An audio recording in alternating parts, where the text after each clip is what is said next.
Assalamualaikum warahmatullahi wabarakatuh. Perkenalkan, nama saya Nova Albarina, NPM 1750659 dari kelas 7B. Saya akan mempresentasikan tentang evaluasi pembelajaran SD, yaitu materi tentang apa itu KKM dan juga fungsi KKM. KKM adalah kriteria ketuntasan minimal, yaitu salah satu prinsip penilaian yang ada pada kurikulum berbasis kompetensi, yakni menggunakan kriteria tertentu dalam menentukan kelulusan peserta didik. Kriteria yang digunakan adalah nilai yang paling rendah untuk menyatakan peserta didik mencapai sebuah ketuntasan minimal atau tidaknya. Biasanya KKM menggunakan 10 jenjang penilaian, yaitu angka 1 sampai dengan 10 atau bisa dengan menggunakan angka 1 atau sampai dengan 100. KKM adalah kriteria paling rendah untuk menyatakan peserta didik mencapai ketuntasan KKM.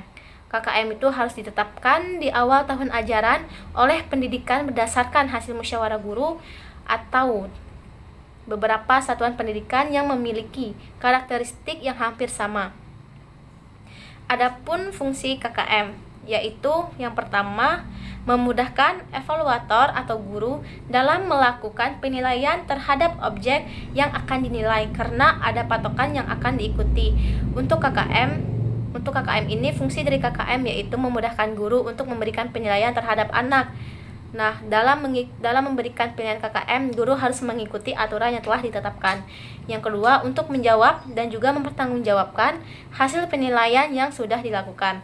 Jadi, guru harus menjawab dan juga mempertanggungjawabkan atas hasil penilaian yang sudah guru lakukan, karena telah disesuaikan dengan KKM.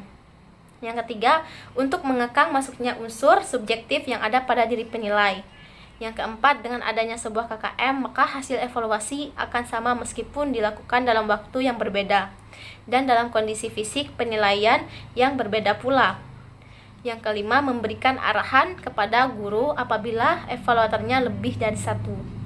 Jadi, itulah pengertian KKM dan juga fungsi KKM.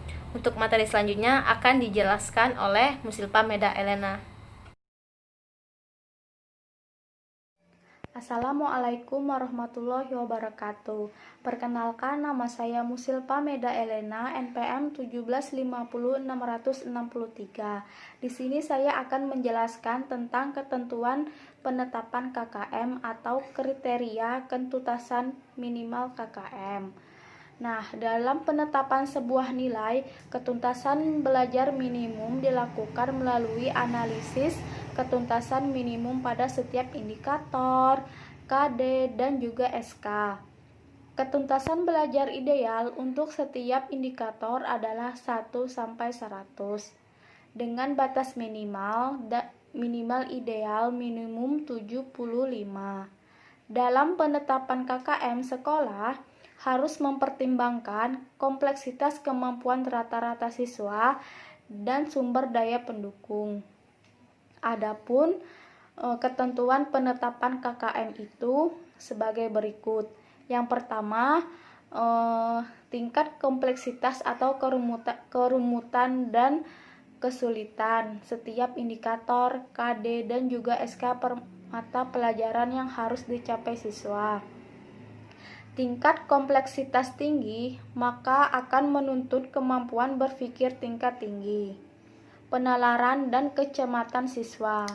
Semakin tinggi tingkat kompleksitas mata pelajaran, maka akan semakin sulit untuk dicapai, sehingga rata-rata nilainya sangat rendah.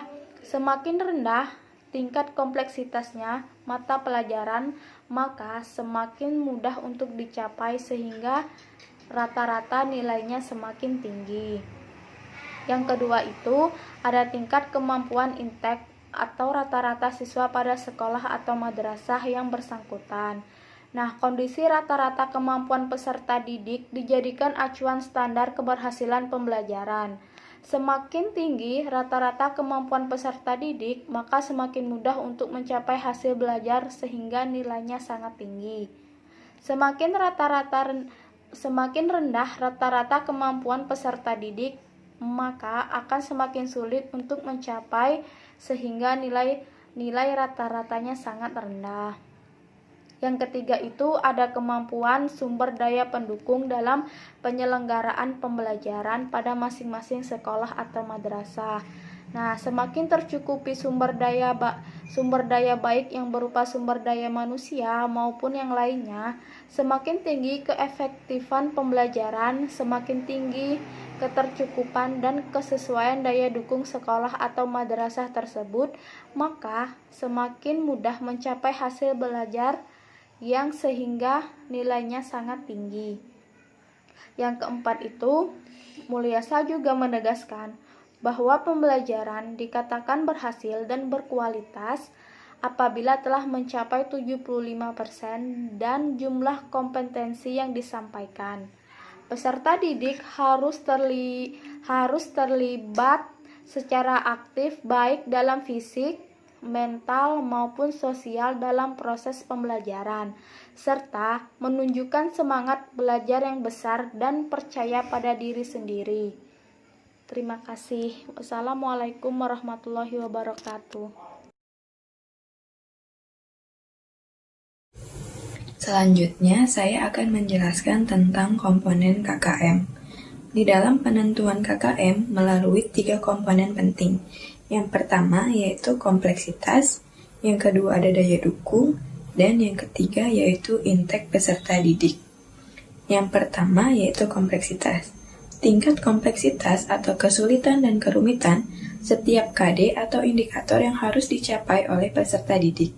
Kompleksitas akan bernilai tinggi apabila dalam mencapai kompetensi diperlukan hal-hal seperti guru harus memahami kompetensi yang harus dicapai oleh peserta didiknya, guru harus kreatif dan inovatif dalam melaksanakan kegiatan belajar mengajar, waktu yang dibutuhkan cukup lama karena perlu pengulangan, dan penalaran serta kecermatan siswa yang tinggi. Selanjutnya, yang kedua yaitu daya dukung. Dalam penentuan KKM juga memerlukan adanya daya dukung. Daya dukung meliputi ketersediaan tenaga, sarana dan prasarana pendidikan yang dibutuhkan, kemudian ada biaya operasional pendidikan, manajemen sekolah, dan kepedulian stakeholder sekolah. Yang ketiga yaitu intake peserta didik. Intake merupakan tingkat kemampuan rata-rata yang dimiliki oleh siswa. Intake bisa didasarkan pada nilai atau hasil penerimaan siswa baru dan nilai yang telah dicapai siswa pada kelas sebelumnya. Contoh rentang nilai yang bisa digunakan jika intake siswa tinggi, maka rentang nilai yang digunakan yaitu 81 sampai dengan 100. Intake sedang yaitu 65 sampai dengan 80. Untuk intake rendah, yaitu 50 sampai dengan 64. Dapat disimpulkan bahwa dalam menentukan KKM, guru tidak hanya asal-asalan dalam menentukan KKM, akan tetapi mengacu pada ketiga komponen tersebut dan mengikuti kaidah prinsip penentuan KKM. Terima kasih.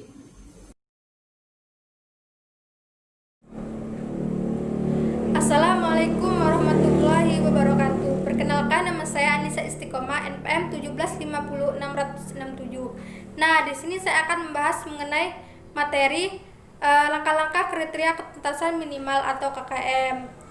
Guru atau sekelompok guru mata pelajaran dalam menentukan kriteria ketuntasan minimal atau KKM harus mempertimbangkan 3 aspek. Yang pertama ada kompleksitas, kemudian yang kedua ada daya dukung, dan yang ketiga ada intake peserta didik.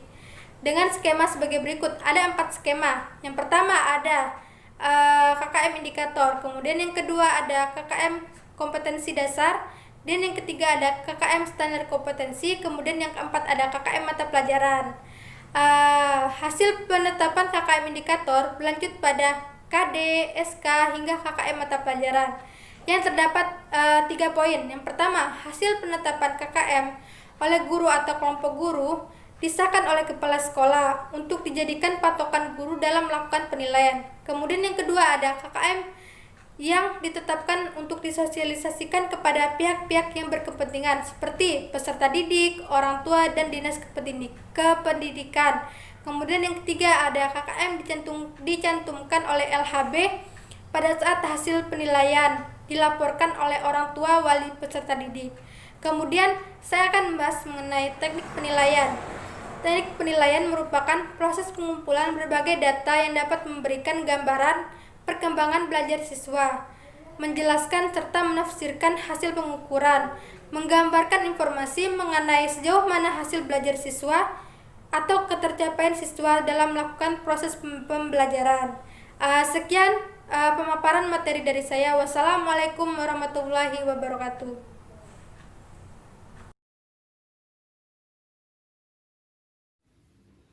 Assalamualaikum warahmatullahi wabarakatuh. Nama saya Novia Ayu, NPM 1750683. Di sini saya akan menjelaskan mengenai pengertian teknik penilaian. Penilaian adalah suatu proses pengambilan keputusan terhadap sesuatu dengan ukuran baik dan buruk, menggunakan informasi yang diperoleh melalui pengukuran hasil belajar, baik menggunakan instrumen tes maupun non-tes. Pengukuran di sini yaitu suatu proses membandingkan sesuatu dengan satu ukuran. Penilaian berarti suatu proses pengumpulan berbagai data yang dapat digunakan sebagai gambaran perkembangan belajar siswa, sejauh mana hasil belajar siswa dan ketercapaian kompetensi siswa. Sedangkan penilaian hasil belajar adalah segala macam prosedur yang digunakan untuk mendapatkan informasi siswa mengenai unjuk kerja siswa atau seberapa jauh siswa dapat mencapai tujuan-tujuan pembelajaran yang telah ditetapkan. Dalam penilaian, kita memproses angka-angka hasil kuantifikasi prestasi dalam hubungannya dengan kedudukan personal siswa yang menggunakan angka-angka tersebut di dalam skala tertentu, misalnya tentang baik buruk, lulus atau tidaknya, dan lain sebagainya. Jadi, penilaian hasil belajar adalah keseluruhan pengukuran dan pertimbangan untuk membuat keputusan tentang tingkat hasil belajar siswa yang telah dicapai setelah melakukan kegiatan belajar dalam upaya untuk mencapai tujuan pembelajaran yang telah ditetapkan. Assalamualaikum warahmatullahi wabarakatuh. Perkenalkan, nama saya Heni Pratiwi, NPM 1750655. Di sini saya akan melanjutkan presentasi dari teman saya, yaitu tentang pengertian teknik penilaian dan cara menilai dengan teknik penilaian. Pertama, saya akan menjelaskan apa itu penilaian. Penilaian adalah suatu proses untuk mengambil keputusan dengan menggunakan informasi yang diperoleh melalui pengukuran hasil belajar, baik yang menggunakan instrumen tes maupun instrumen non-tes. Adapun penilaian hasil belajar adalah segala sesuatu atau segala macam prosedur yang digunakan untuk mendapatkan informasi, baik itu mengenai unjuk kerja atau perform siswa maupun pelajar, atas seberapa jauh siswa tersebut mencapai tujuan-tujuan pembelajaran yang telah ditetapkan. Jadi, dapat disimpulkan bahwa penilaian hasil belajar adalah keseluruhan kegiatan, baik itu pengukuran, pengambilan informasi, pengelolaan maupun penafsiran dengan mempertimbangkan untuk membuat keputusan tentang tingkat hasil belajar yang akan dicapai oleh siswa setelah melakukan kegiatan belajar dalam upaya mencapai tujuan pembelajaran yang telah ditetapkan.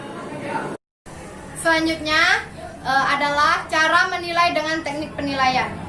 Penilaian hasil belajar dengan menggunakan berbagai teknik penilaian sesuai dengan kompetensi dasar yang harus dikuasai. Ditinjau dari tekniknya, penilaian dibagi menjadi dua, yaitu yang pertama teknik tes dan yang kedua teknik non-tes. Adapun teknik tes adalah teknik yang digunakan dengan cara melaksanakan tes, baik itu berupa pertanyaan yang harus dijawab, ataupun pertanyaan yang harus ditanggapi, yang berupa tugas yang harus dilaksanakan oleh yang dites ataupun oleh siswa. Dalam hal tes, hasil belajar yang hendak diukur adalah kemampuan peserta didik dalam menguasai suatu materi pembelajaran. Dalam teknik tes ada tiga, yaitu teknik tertulis, teknik lisan, dan teknik proyek. Teknik tertulis adalah suatu teknik penilaian yang menuntut jawaban secara tertulis, baik itu berupa pilihan mau pilihan ganda maupun isian.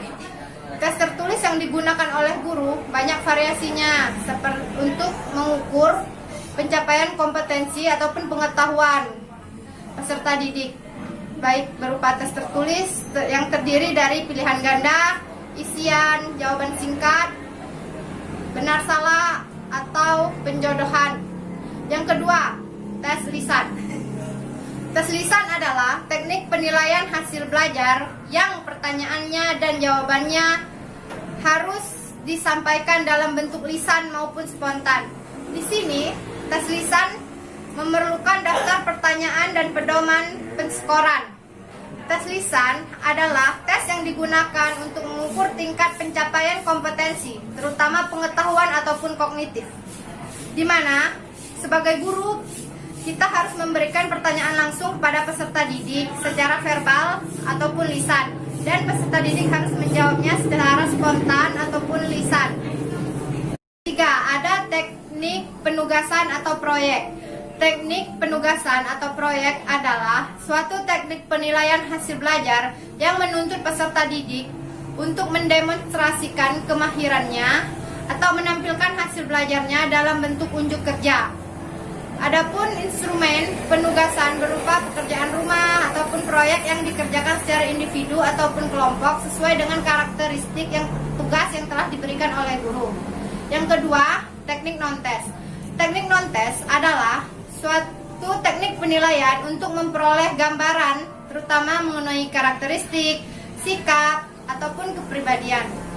Teknik penilaian non-tes dikelompokkan menjadi beberapa macam, yaitu yang pertama, pengamatan atau observasi. Pengamatan atau observasi di sini adalah teknik penilaian yang dilakukan oleh pendidik ataupun guru dengan menggunakan indera secara langsung. Contohnya di sini misalnya guru menugaskan kepada siswa untuk mengobservasi kegiatan orang tua yang dilakukan sehari-hari, misalnya bisa seperti itu. Yang kedua, penugasan. Penugasan adalah penilaian dengan penugasan adalah suatu teknik penilaian yang menuntut peserta didik melakukan kegiatan tertentu di luar kegiatan pembelajaran di kelas. Penilaian dengan penugasan dapat diberikan dalam bentuk individu ataupun kelompok. Penugasan ini juga dapat berupa penugasan di rumah ataupun proyek dengan membuat sesuatu. Terus yang ketiga, produk. Penilaian produk adalah suatu penilaian terhadap keterampilan yang menghasilkan suatu produk dalam waktu tertentu sesuai dengan kriteria yang telah ditetapkan, baik dari segi proses maupun dari segi hasil akhir. Contohnya di sini misalnya guru memberikan tugas membuat produk bagaimana cara membuat kerajinan, misalnya membuat mozaik ataupun menggambar. Situ bisa jadi contoh penilaian produk. Yang selanjutnya adalah portofolio. Portofolio merupakan kumpulan karya siswa yang tersusun secara sistematis dan terorganisasi yang diambil selama proses pembelajaran di kelas. Portofolio juga digunakan oleh peserta didik, oleh guru dan siswa untuk memantau perkembangan siswa, baik itu dari segi pengetahuan, dari segi keterampilan, dan sikap siswa dalam mata pelajaran tertentu. Adapun kekurangan dan kelebihan kinerja siswa dalam mengerjakan suatu tugas tersebut dapat dikumpul menjadi satu portofolio. Adapun bagian-bagian dari portofolio yang terdiri dari halaman, judul, daftar isi, dokumentasi yang tugas-tugas siswa, misalnya dari nama A ataupun bisa saja dengan sesuai dengan absen untuk membentuk suatu portofolio dan nanti di akhirnya dibundel menjadi satu buku. Sekian presentasi dari saya.